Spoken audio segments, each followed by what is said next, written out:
మంత్ర BP sugar thyroid reversal nature మంత్రతో సాధ్యం.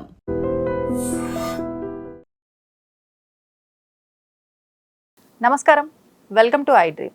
ధర్మ మార్గం విత్ విజిత కార్యక్రమానికి స్వాగతం.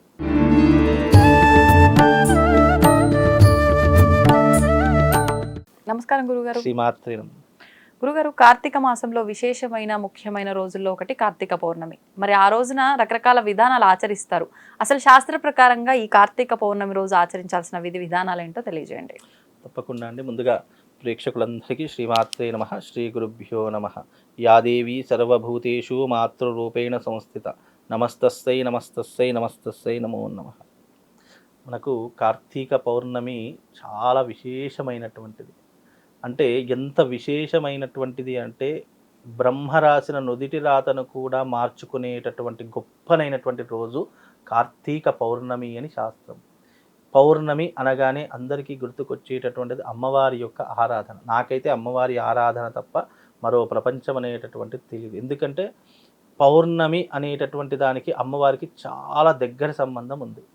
ఎందుకు అని అంటే కనుక ఏ పౌర్ణమి రోజునైతే చంద్రుడు నిండుగా ఉన్నటువంటి సమయంలో అమ్మవారి యొక్క ఆరాధన చేస్తామో ఇక ఆమెకు మించినటువంటి ఉత్కృష్టమైనటువంటి రూపము లేదు, ఆమెకు మించినటువంటి ఉత్కృష్టమైనటువంటి పూజా విధానం లేదు, ఆమెకు మించినటువంటి గొప్పనైనటువంటి ఆరాధన మరొకటి సృష్టిలో ఏది లేదు, యూనివర్సల్.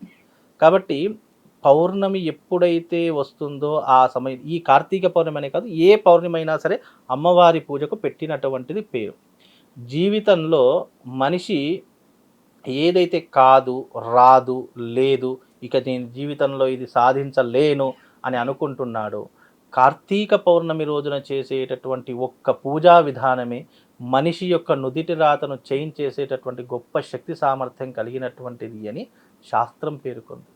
ఎందుకంటే ఈ కార్తీక పౌర్ణమి రోజున ఎంతోమంది యోగులు, మునులు, ఋషులు తమ యొక్క జీవిత సాఫల్యాన్ని పొంది కైవల్యాన్ని పొందినటువంటి రోజులు ఈ కార్తీక పౌర్ణమితో ముడిపడి ఉన్నాయి. అందుకే కార్తీక పౌర్ణమి అమ్మవారి యొక్క ఆరాధనకు చాలా విశేషమైనటువంటి రోజులు. సాక్షాత్తు కేవలం అమ్మవారి యొక్క ఆరాధన మనమే కాదు, శివుడు కార్తీక పౌర్ణమి రోజున అమ్మవారిని ఆరాధిస్తాడట. విష్ణుమూర్తి కార్తీక పౌర్ణమి వచ్చిందంటే అమ్మవారిని ఆరాధిస్తాడట. అలా వీళ్ళందరికీ శక్తి ఎక్కడి నుంచి ఉత్పన్నమవుతుంది, ఎక్కడి నుంచి జనరేట్ అవుతుంది? యూనివర్సల్ ఎవరు అంటే అమ్మవారే. ఆ తల్లి దగ్గర నుండే శక్తి అనేటటువంటిది వీళ్ళందరికీ జనరేట్ అవుతుంది. ఇప్పుడు మనం ఉన్నాం మనుషులం, మనకు దైవానుగ్రహం కావాలంటే శివున్నో, విష్ణుమూర్తినో, బ్రహ్మదేవున్నో ఏదో ఒక దేవుణ్ణి ఆరాధించి మనం శక్తిని అంటే పాజిటివ్ ఎనర్జీని గెయిన్ చేసుకుంటాం. మరి వీళ్ళకి పాజిటివ్ ఎనర్జీ ఎక్కడి నుంచి గెయిన్ అవుతుంది? వాళ్ళు కూడా దేవతలే కాదు అని కన్నాం, కానీ వాళ్ళకు కూడా ఒక పాజిటివ్ ఎనర్జీ కావాలంటే ఇచ్చే వాళ్ళు ఎవరు అని అంటే యూనివర్సల్, ఆ తల్లి జగన్మాత, ఆది పరాశక్తి. కాబట్టి ఈ కార్తీక పౌర్ణమి రోజున ఎవరిని ఆరాధించాలి అని అంటే కనుక తల్లిని ఆరాధన చేసుకోవాలి. అందులోనూ ఏ రకమైనటువంటి ఆరాధన చేసుకోవాలి అని అంటే గనక అమ్మవారిని చక్కనైనటువంటి శుద్ధి ఆవు పాలతో అభిషేకం చేయడము చాలా విశేషమైనమైనటువంటి తీరు. అలాగే అమ్మవారు అంటే పార్వతీ అమ్మవారు, లక్ష్మీ అమ్మవారి యొక్క లలిత అమ్మవారు ఉంటుంది, శ్రీ మహాలక్ష్మి అమ్మవారు ఉంటుంది. ఏ రూపంలో అయినా, ఏ రూపమైనా సరే యూనివర్సల్ అమ్మవారి యొక్క తత్వ నుంచి ఇవన్నీ బయటపడ్డాయి రూపాలు తప్ప అమ్మవారు ఒకటే. మీరు పార్వతీదేవిని తీసుకోవచ్చు, గౌరీదేవిని తీసుకోవచ్చు, లక్ష్మీదేవిని తీసుకోవచ్చు, ఆదిపరాశక్తి, లలిత, త్రిపుర సుందరి, ఇలా ఎవరైనా తీసుకోవచ్చు. అమ్మవారి యొక్క మీకు ఏది ఇప్పుడు చాలా మంది లలిత ఉపాసకులు ఉంటారు, తర్వాత కొంతమంది కాళీ ఉపాసకులు ఉంటారు, కొంతమంది పార్వతీ అమ్మవారి యొక్క ఉపాసన, కొంతమంది గౌరీదేవి యొక్క ఉపాసన, లక్ష్మీదేవి ఉపాసన, ఇలా ఎవరికి వాళ్ళు తోచినటువంటి విధంగా చేసుకుంటారు. కానీ యూనివర్సల్గా ఆ రోజున ఎప్పుడైతే నిండు పౌర్ణమి ఉంటుందో ఆ సమయంలో మనం ఎక్కడ కూర్చోవాలి అంటే ఒక నిర్మానుష్యమైనటువంటి ప్రదేశం. అంటే లైక్ ఇప్పుడంటే అన్ని బిల్డింగ్లు వచ్చాయి, ఇప్పుడు నిర్మానుష్య ప్రదేశం అంటే మన టెర్రస్ అనుకోండి. ఎగ్జాంపుల్, చంద్రుడు నిండుగా మన కంటికి ఎక్కడైతే కనిపిస్తున్నాడో అక్కడ ఆ ప్రదేశంలో ఒక ఆసనం వేసుకొని చక్కగా అక్కడ ఒక అమ్మవారి యొక్క మూర్తిని పెట్టుకొని ఇరువైపులా దీపాలు వెలిగించేసి అక్కడ అమ్మవారికి చక్కరైనటువంటి శుద్ధి ఆవు పాలతో అభిషేకం చేసి మళ్ళీ ఆ అమ్మవారిని శుద్ధి చేసి మరో పళ్ళెల్లో పెట్టుకొని ఆ అభిషేకం చేసిన పాలు ఉంటాయి కదా, ఆ అభిషేకం చేసినటువంటి పాలల్లో ఆ యొక్క చంద్రుడి యొక్క దర్శనం చేసుకోవాలి. చంద్రుడిని కార్తీక పౌర్ణమి రోజున డైరెక్ట్గా కాకుండా పాలల్లో దర్శనం చేసుకొని ఆ పాలనే తీర్థంగా ఇంటి కుటుంబ సభ్యులందరూ తీసుకోవడము, దాని ద్వారా ఎంత కాస్మిక్ ఎనర్జీ అని అంటే కనుక, ఎప్పుడైతే చంద్రుడి యొక్క తత్వము ఆ యొక్క పాల నీడలో కనిపిస్తుందో అవి అమృతతుల్యంగా మారిపోతాయట. అమృతతుల్యంగా మారిపోయినటువంటి ఆ పాలను సేవించడం ద్వారా రోగనాశనం జరుగుతుంది. ఆ పాలను సేవించడం ద్వారా మన ఒంట్లో ఉన్నటువంటి రోగాలన్నీ నయమైపోతాయి. ఇంట్లో కాస్మిక్ ఎనర్జీ పెరిగిపోతూ ఉంటుంది. ఇంట్లో అశాంతి ఉండదు. అలాగే ఆ ఇంట్లో ఎప్పుడు ధనధాన్యాదులకు లోటు ఉండదు.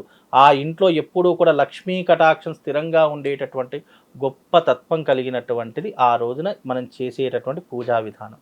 మళ్ళీ ఆ రోజున ఆచరించేటటువంటి పారాయణాలు ఏంటో తెలుసా అండి? లలితా సహస్రనామ పారాయణము, దేవి ఖడ్గమాల పారాయణము, అలాగే మనకు కనకధారా స్తోత్రము, ఇవన్నీ కూడా చేయడం ద్వారా మనకు విశేషమైనటువంటి పుణ్య ఫలితం కార్తీక పౌర్ణమి రోజున కలుగుతుందండి. ఇప్పుడు ఆ రోజున విశేషంగా ఇప్పుడు అమ్మవారి ఆరాధన అయితే చెప్పారు, దీపారాధన కూడా చాలా విశేషంగా చేస్తూ ఉంటారు ఆ రోజున. 365 ఒత్తులని, ఉసిరికాయ దీపాలని, పిండి దీపాలు, వాటి గురించి కూడా. ఇక్కడ అమ్మవారి ఆరాధనతో పాటు ఇదొక భాగంగా పెట్టినటువంటిది. కార్తీక పౌర్ణమి రోజున దీపాలు వెలిగించమని శాస్త్రము. అయితే 365 వత్తులు చాలామంది వెలిగించారు. ఎందుకు అంటే రోజుకొక వత్తి చొప్పున, ఈ రోజుకొక వత్తి అంటే సంవత్సరానికి 365 రోజులు కాబట్టి 365 వత్తులు వెలిగిస్తూ దాన్ని అఖండ వత్తి అని అంటూ ఉంటాము. అలాగే చాలామంది ఉసిరి దీపం వెలిగిస్తూ ఉంటారు, అలాగే నేతి దీపం వెలిగిస్తూ ఉంటారు. చాలామంది ఏం చేస్తారు అని అంటే కనుక బియ్యం మీద ఉసిరికాయలు పెట్టేసి దాని మీద దీపాలు వెలిగిస్తూ ఉంటారు. ఇవన్నీ ఏమిటి అని అంటే కనుక అంధకారాన్ని తొలగించి, అజ్ఞానాన్ని తొలగించి జ్ఞానం అనేటటువంటి జ్యోతి వెలుగుతుంది కాబట్టి దాని ప్రతీకగా ఇది వెలిగిస్తూ ఉంటారు. ఇప్పుడు అజ్ఞానము తొలగించేటటువంటిది, అజ్ఞానాన్ని దూరం చేసేటటువంటిది దివ్యమైనటువంటి జ్ఞానం. జ్ఞానానికి ప్రతీక ఏంటి? జ్యోతి అని అర్థము. జ్యోతి మీన్స్ దీపము అని అర్థము. అంటే దీపపు కాంతులతో ఉండేటటువంటి మన జీవితము ఇలాగే ఉండాలి. అజ్ఞానం అనేటటువంటి అంధకారం తొలగిపోవాలి అనేటటువంటి దానికి ప్రతీకగా వెలిగించేటటువంటిది దీపము. మనం గతంలో కూడా చెప్పుకున్నాము, మన శరీరంలో సర్వేంద్రియానం నయనం ప్రధానం. ఈ చూపు లేకపోతే మనకు ఎన్ని సిరి సంపదలున్నా, ఎన్ని రకాలైనటువంటి విధానాలున్నా అన్నీ మనం ఏమీ అనుభవించలేము. కాబట్టి ఈ నేత్రములు ఈ నేత్రములే మన శరీరానికి జ్యోతులు అని అర్థము. అంటే ప్రపంచాన్ని చూడడానికి జ్యోతులు అని అర్థము. ఈ నేత్రములే లేకపోతే మనం ఈ ప్రపంచాన్ని చూడలేము, దేవుణ్ణి చూడలేము, దేన్ని చూడలేము. కాబట్టి భగవంతుణ్ణి చూసేటటువంటి శక్తి ఆ యొక్క కంటిని నాకు ఇచ్చావు తండ్రి, ఇదిగో దాని యొక్క ప్రతీకగా నీ ముందర దీపం వెలిగిస్తున్నాను అని వెలిగించేటటువంటిది దీపం యొక్క విధానం. ఈ కళ్ళున్నాయి కాబట్టి జ్ఞానము అజ్ఞానము అనేటటువంటిది మనకు అర్థమవుతూ ఉంటుంది. మంచి చెడు అనేటటువంటిది మనం చూడగలుగుతూ ఉంటాం. ఈ నేత్రములే లేకపోతే మంచి చూడలేము, చెడు చూడలేము. జ్ఞానం ఏంటో తెలియదు, అజ్ఞానం అంటే ఏంటో తెలియదు. కాబట్టి ఇన్ని రకాలైనటువంటి ఉన్నాయి. కాబట్టి ఈ నేత్రములు ఇచ్చినటువంటి భగవంతుడికి మనం ప్రేమతో భక్తితో వెలిగించేటటువంటివి దీపములు అని అర్థమని శాస్త్రం తెలియజేసింది. ధన్యవాదాలు గురుగారు. శ్రీమాన్. తవ్వండి, తవ్వుతూనే శివలింగం. సరే దాన్ని అట్లా కప్పేసేయండి, చూపించదండి. Krishna is there. మూర్తి పూజ కాదు, సాక్షాత్ బ్రజేంద్ర నందన భగవాన్ ఉన్నారు మూర్తిలో. ఏమీ ఆశించకుండా ఆరాధించే వాళ్ళు కూడా ఉన్నారా ప్రభుజీ? నిజమే.